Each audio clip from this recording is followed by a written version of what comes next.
Hi, my name is Bhumika, and in this lesson, we're going to continue with the previous lesson that we had. This one is called Introduction to Endocrinology Part 2. We're going to cover up the glands that we'd missed in the previous lesson. Without further ado, let's get started. The adrenals. Our body has one pair of adrenal glands, one at the anterior part of each kidney. So those cap-like structures right on top of the kidneys, they are adrenals. The gland is composed of two lobes of tissue. Centrally located is again the medulla, and the outer one is the cortex. The adrenal medulla secretes two hormones called the adrenaline or epinephrine and noradrenaline or norepinephrine. These are commonly called as catecholamines. Adrenaline and noradrenaline are rapidly secreted in response to stress of any kind and during emergency situations, and are called emergency hormones or hormones of fight or flight.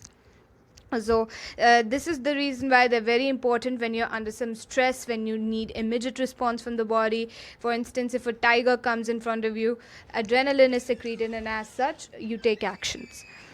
Then we have these hormones increase the alertness, pupillary dilation, piloerection, which means raising of hair, and sweating, etc. Both the hormones increase the heartbeat, the strength of the heart contraction, and the rate of respiration. So these are the functions of the catecholamines. These also stimulate the breakdown of glycogen, which results in increased concentration of glucose in the blood. In addition, they also stimulate the breakdown of lipids and proteins. So these basically help you in order to pursue your actions which are required in the fight mechanism of the body. The adrenal cortex can be divided into three layers. We're talking about the cortex now, which is the outer layers. The zona reticularis, which is the innermost, zona fasciculata, which is the middle layer. And then we have the zona glomerulosa, which is the outer layer. The adrenal cortex secretes many hormones which are commonly termed as corticoids.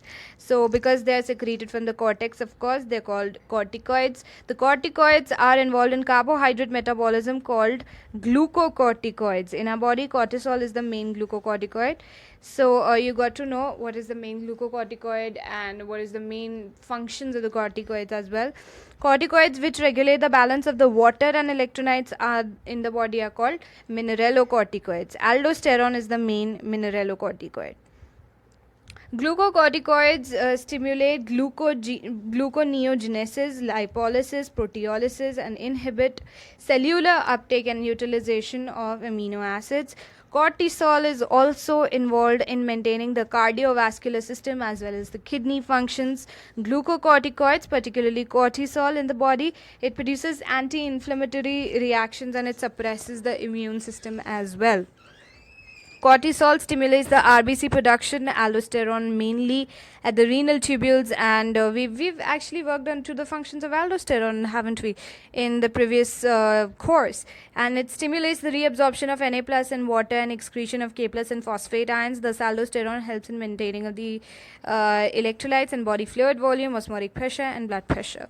Small amounts of androgenic steroids, they are also secreted by the adrenal cortex, which play a role in the growth of axial hair, pubic hair, and facial hair during puberty.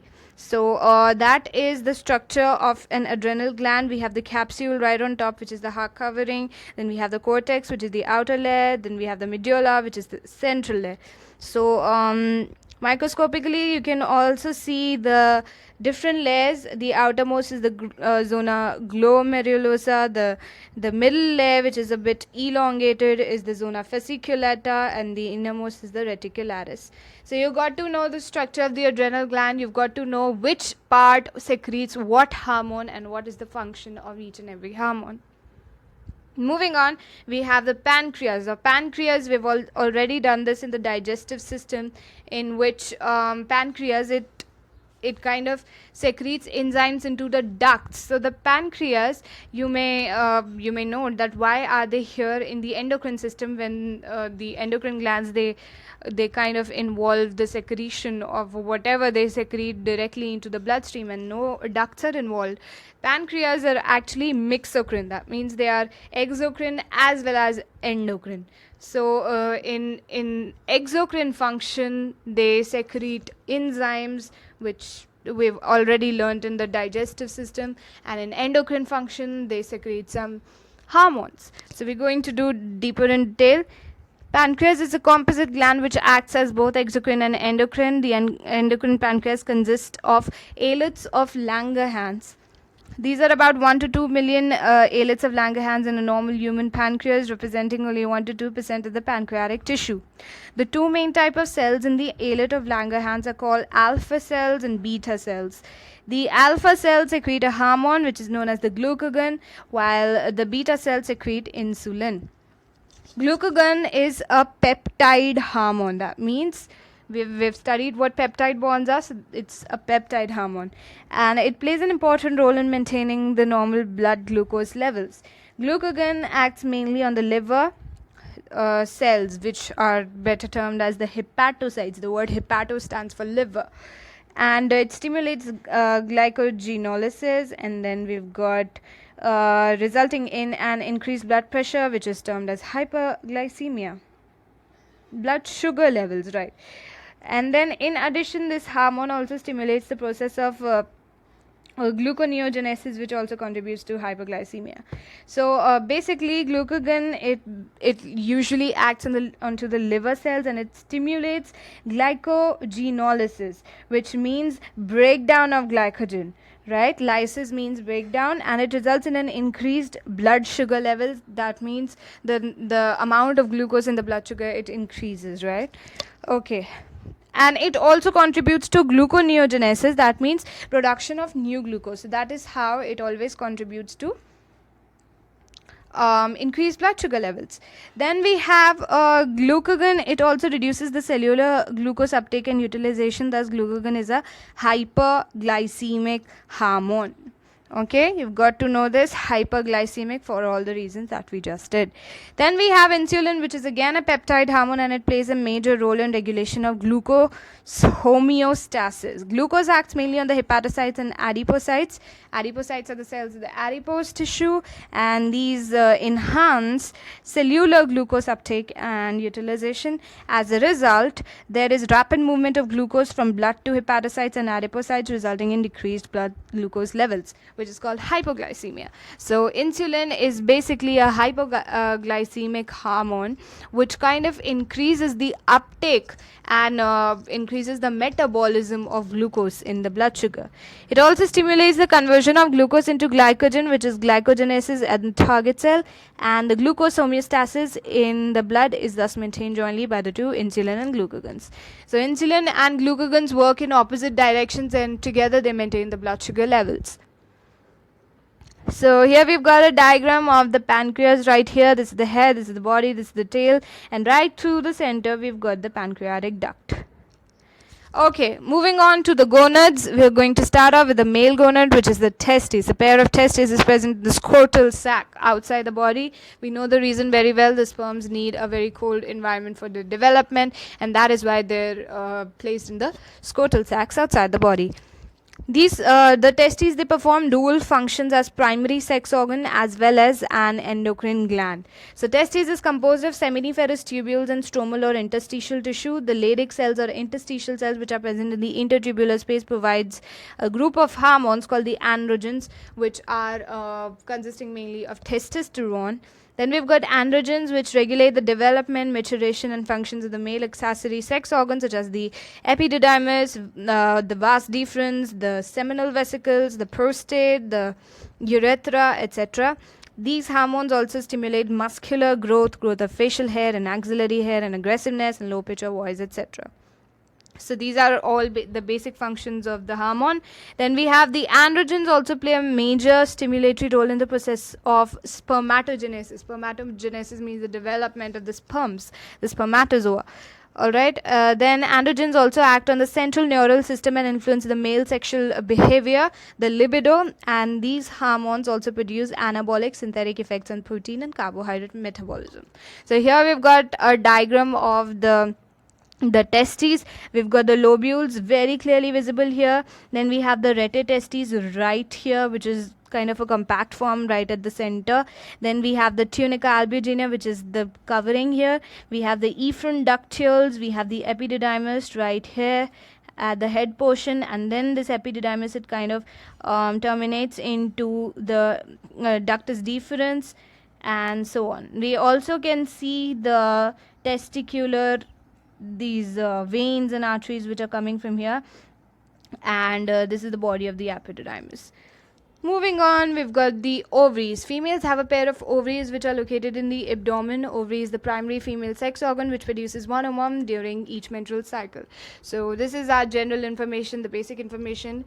In addition, ovary also produces two groups of steroid hormones. So whatever hormones we did right now were all peptide hormones. Now we've come on to the steroid hormones. Steroid hormones are called estrogen and progesterone, which are secreted by the ovary. The ovary is composed of ovarian follicles and stromal tissue. The estrogen is synthesized and secreted mainly by the growing ovarian follicles, and after ovulation the ruptured follicle is converted to a structure which is known as corpus luteum, which basically it secretes progesterone. The estrogens produce wide-ranging actions of stimulation of growth and activities of the female secondary sex organs, development of growing of ovarian follicles, appearance of female secondary sex characters such as high pitch of voice, etc. And then we've got the mammary gland development. The estrogens also regulate the female sexual behavior. The progesterone supports pregnancy. Of course, it helps in retention of the pregnancy. So it acts on the mammary glands, and it also stimulates the formation of alveoli, which are sac-like structures which store milk and milk secretion as well.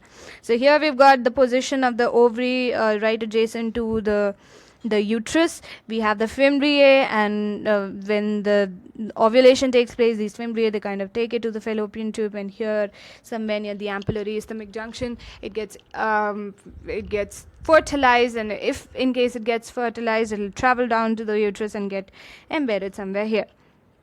Moving on, we've got some other, in the beginning of the chapter I told you that there are some traditionally organized endocrine glands which secrete some hormones, but then later on we came to know that there are some other organs also which secrete hormones directly into the bloodstream. So we're going to do something about them.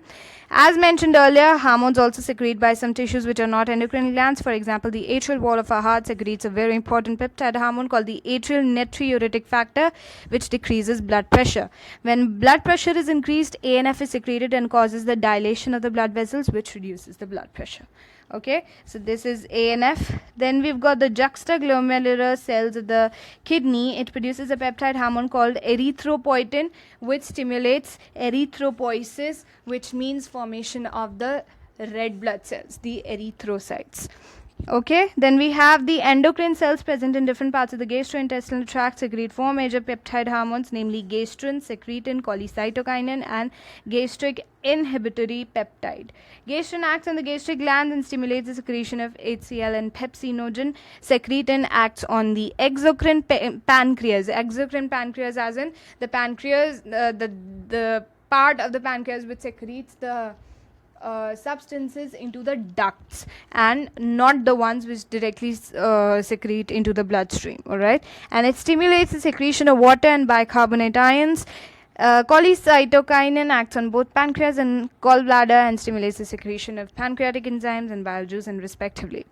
So GIP, that means gastric inhibitory peptide, inhibits gastric secretion. That means if more secretions are taking place, this particular hormone, it inhibits it.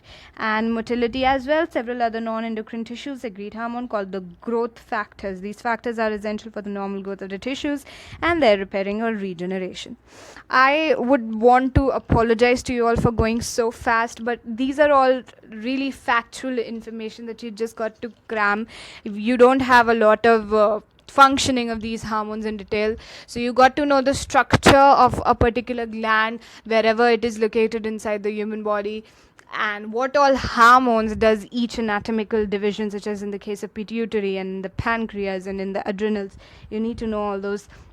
And of course the functions of the hormones and how do they regulate the physiological changes that take place inside the body. So this completes our endocrine glands and their hormones and their functions. I hope I made myself clear in this tutorial. If you have any problem, you can ask me in the Q&A section. Please follow me, rate me, review me, and recommend this wherever you think you should. Thank you for watching.